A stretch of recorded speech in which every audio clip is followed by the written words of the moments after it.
Welcome to the bold analysis. All the legislators from Muran'ga County have rejected the Rigathi impeachment motion in Parliament except two. That is, Betty Maina was signed and also Ndendi Nyoro who have abstained from that impeachment motion. In this podcast, we are going to look at the press briefing around it, the legislation by Osoro just around that impeachment, and why Mount Kenya needs to tread very careful with what is being seen as a very simplistic bill. Kindly subscribe to our channel, click the notification bell, and like our videos. I promise you guys that on this day, 2nd of October, we were going to make sure that Michael Kamau, the father to Becky, receives the 200,000 Kenyan shillings in cash. I've just arrived from Kenyatta Hospital, where I was able to visit them there, the family, and we handed over that check. We handed over a check of 200,000 to the family, and I would just want us to just watch this through. I took some, because we're not allowed to take video inside the ward, so we took some amateur video. You will watch as he explains to us what exactly is the situation, and that she's going to discharge. He's going to discharge the child by Friday. So,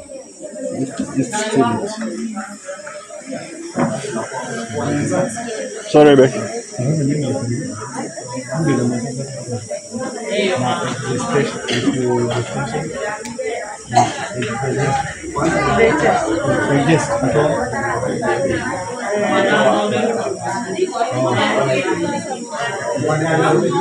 Nasema?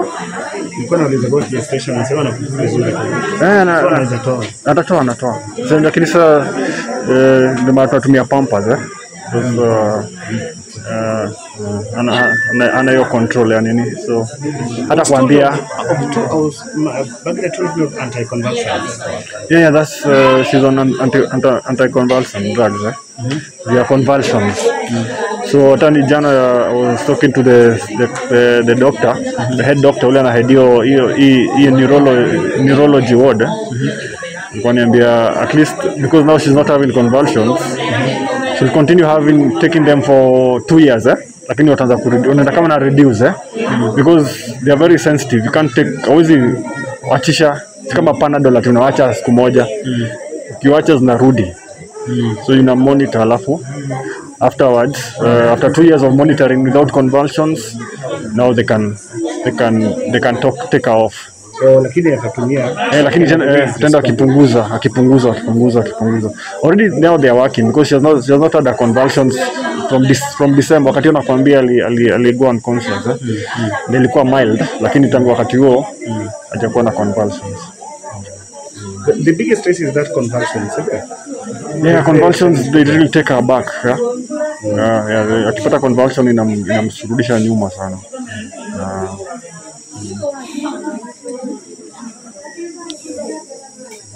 Na the oxygen ilikuwa nasema hapa lazima kuwe nayo throughout.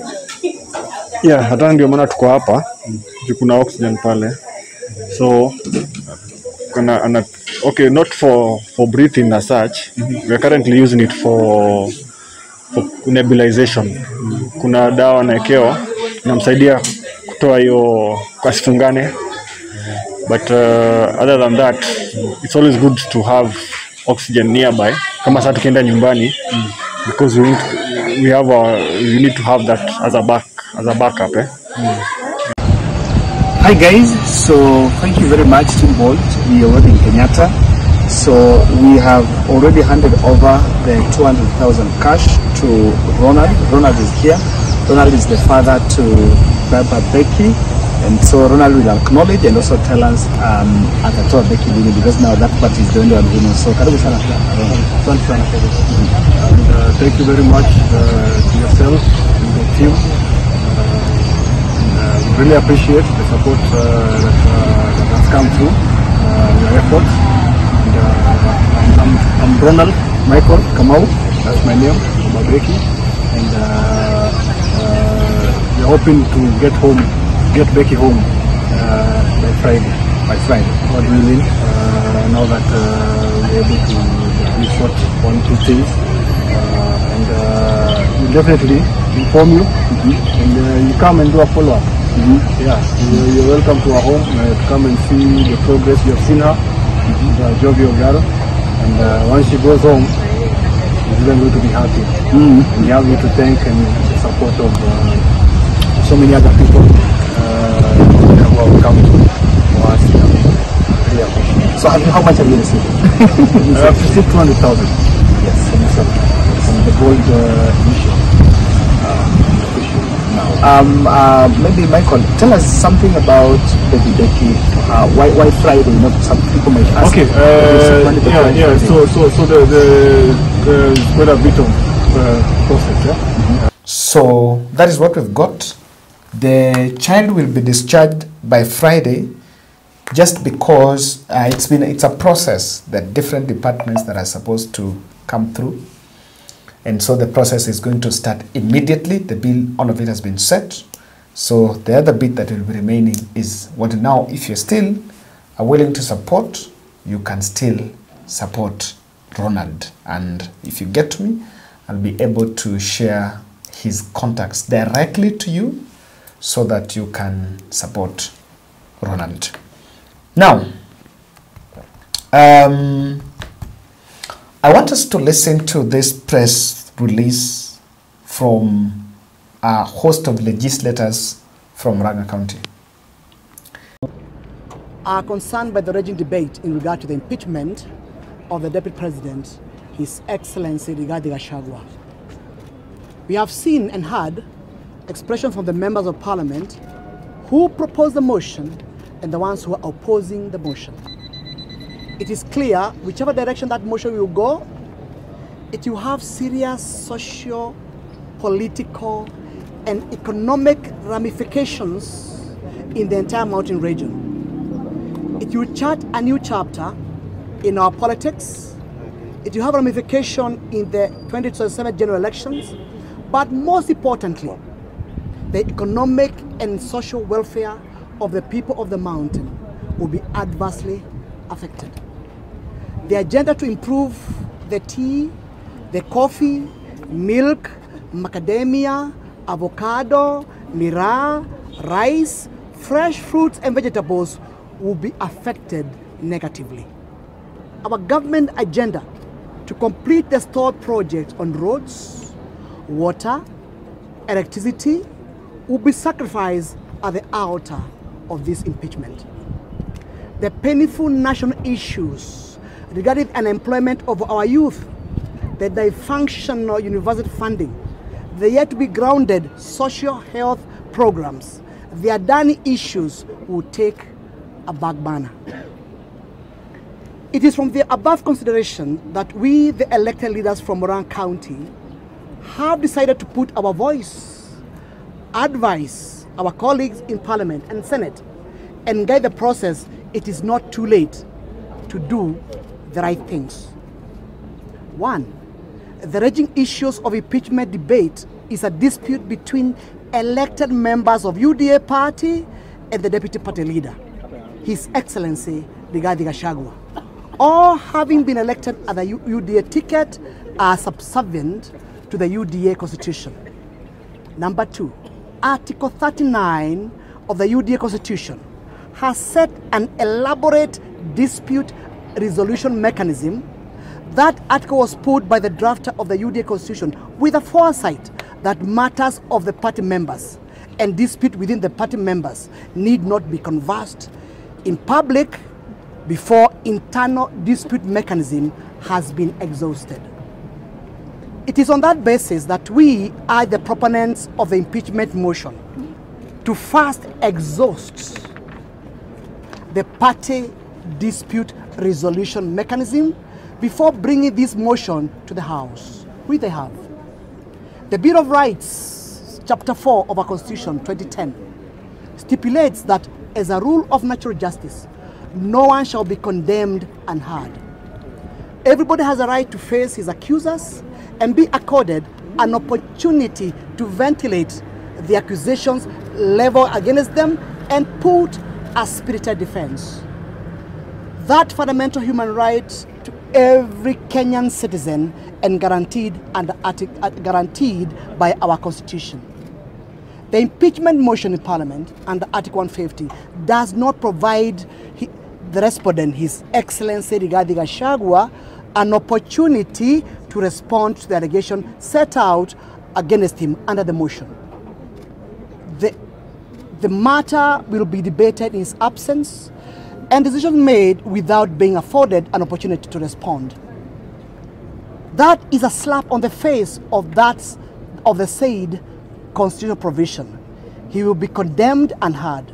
It's on that basis that we are seeking and beseeching our fellow members of Parliament to give the dispute resolution mechanism under Article 39 of the UDA party a chance.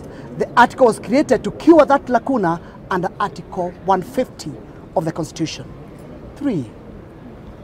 It is a foregone conclusion that the impeachment motion have already found its way to the House, and the Speaker is satisfied himself that the motion has met the constitutional threshold provided under Article 150. Immediate that motion has now already started being debated. Under Article 118 of the Constitution provides that Parliament shall facilitate public participation and involvement in the legislative and other business of Parliament and its committees. From where we sit as members of Parliament, Parliament has not facilitated public participation in this motion. In fact, the reason why we are here today is because our respective constituents, starting from Kangema, Kandara, Gatanga, Kegumo, and Maragua,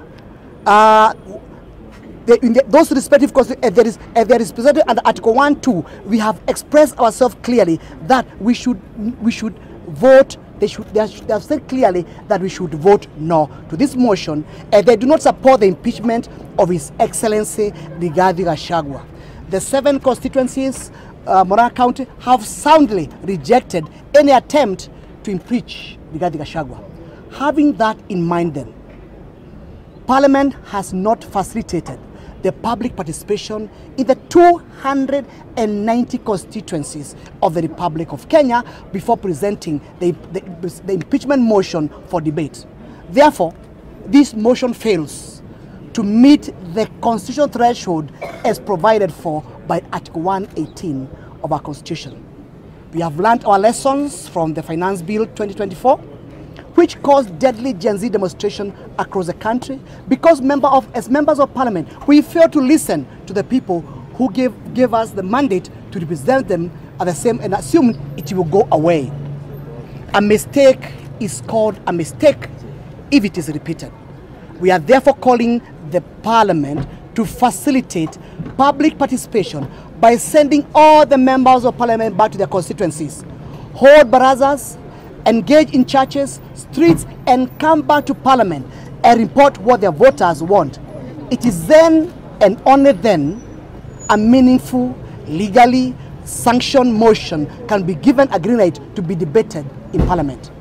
It is therefore our clarion call as members of Parliament from Muran'ga County to request our colleagues for sobriety in handling this motion, because the interest of the nation is greater than the interest of the individuals. It is not too late to do the right thing, and in the event our advice and counsel is ignored, as members of Muran'ga County, we shall vote no to the said motion. Thank you very much.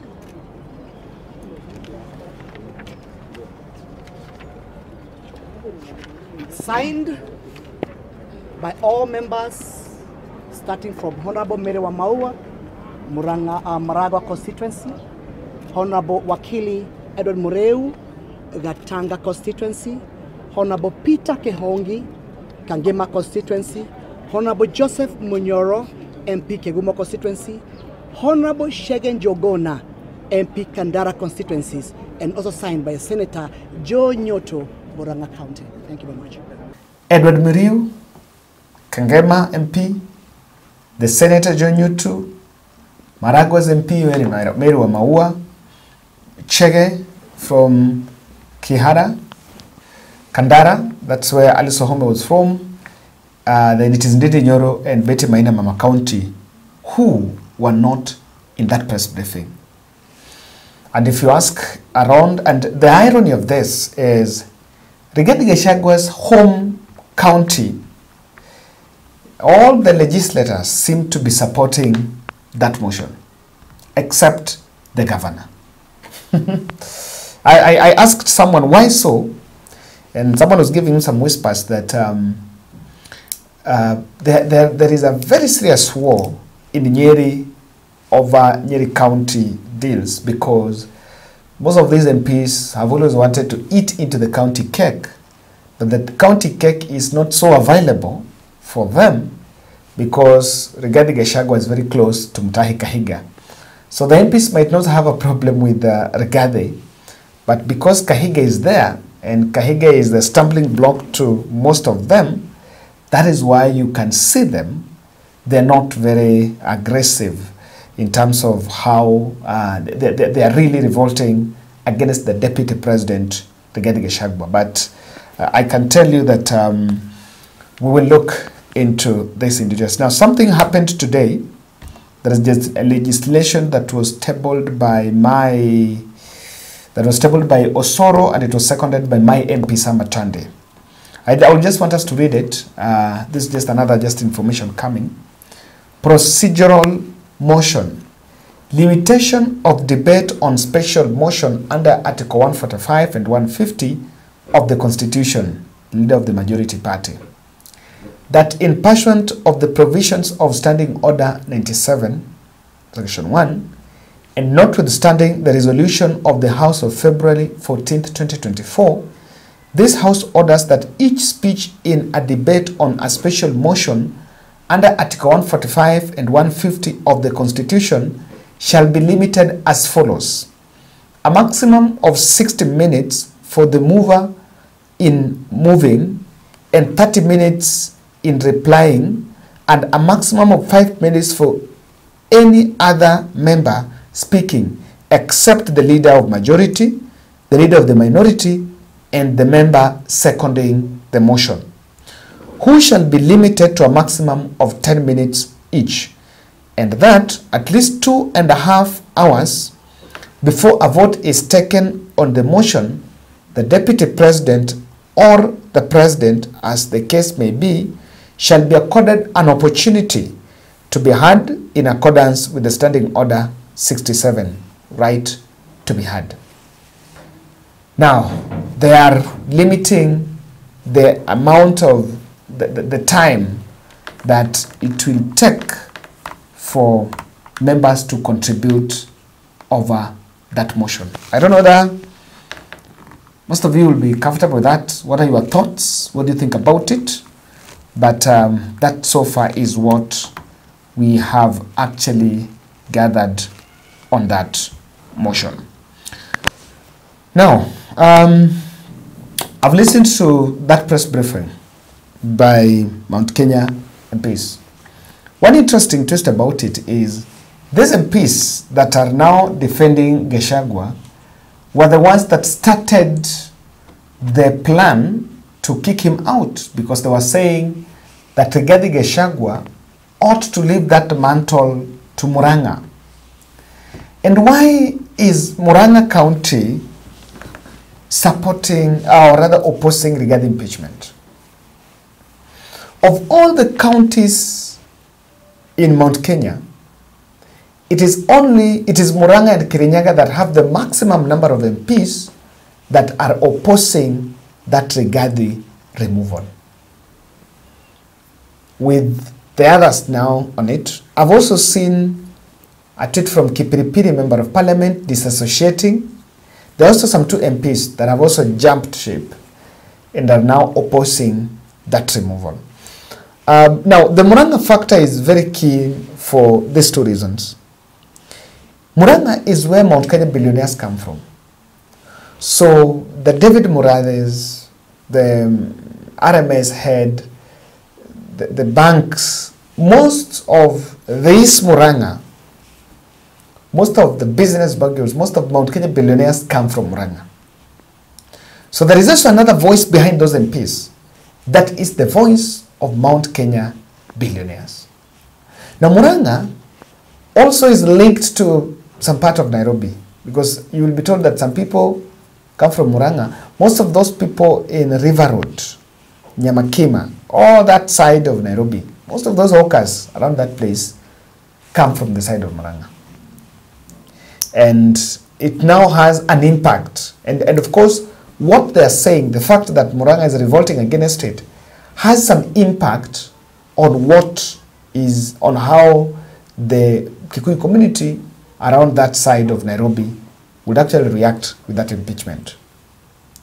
And if Rigathi is to be removed, one of the beneficiaries of that impeachment should be Ndindi Nyoro, according to what political pundits have been arguing, that Ndindi Nyoro is right in the queue with Anne Waiguru and Kithure Kindiki to be the deputy president, to take up the deputy president's slot, and has taken quiet.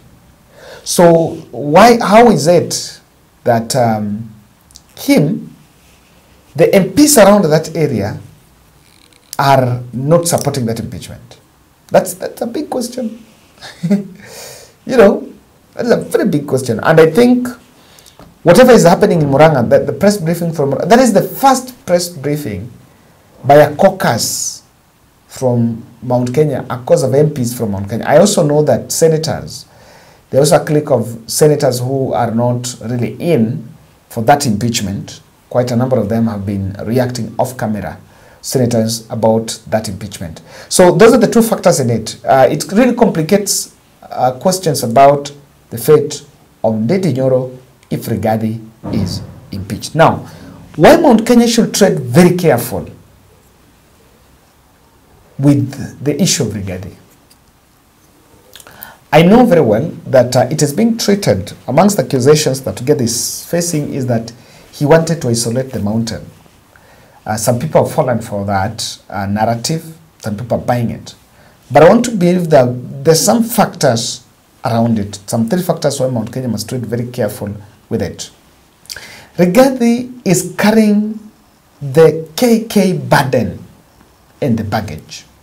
KK has failed. Kenya Kwanza has failed. The Mount Kenya is cheering Ruto, is cheering Rigathi to his exit door, and is cheering when Ruto is whipping the whole country to believe that Rigathi is the problem that is facing the country, Kenya. And the moment we'll get into this, the moment Ruto will give them, Ruto present to them that Rigathi is the problem, then Rigathi is on the way, then there will be some false comfort around it. So, and I can tell you, even if Rigathi is impeached, the next person who will take over that space will also differ with William Ruto. He will also fall out with William Ruto. As Oronka says, it's about fighting for the loot. Number two, Ruto is clearly using that impeachment to manage succession politics. I really concur with someone who is saying there is something wrong with Rigathi, but there is one thing you cannot take away from him, that he's not a coward. He's not a coward. He will take you head on. And looking at things happening, even the Danny deal is here, Rigathi is saying he doesn't want this, he doesn't want that. One of the threats that William Ruto faced on Rigathi is the fact that Rigathi had gotten close to former President Uhuru Kenyatta, and they were working to kick him out of Mount Kenya. So he could not stand to see, amongst other things, the two reasons that I'm seeing. Number one is about Rigathi kicking Ruto from Mount Kenya, because he had started making those rallies, started making those individual rallies. Kindiki cannot, I've not seen Kindiki holding a successful rally alone, not even Ndindi Nyoro. So there's a plan to cut Rigathi to size, but that is part of managing succession politics.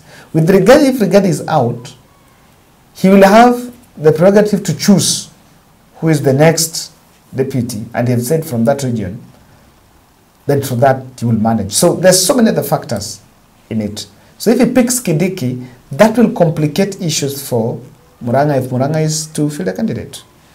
Lastly, the Mount Kenya must be very careful because Kindiki is even not the best option even for the country. As we speak, we are experiencing abductions. 62 Kenyans killed 2024 protest.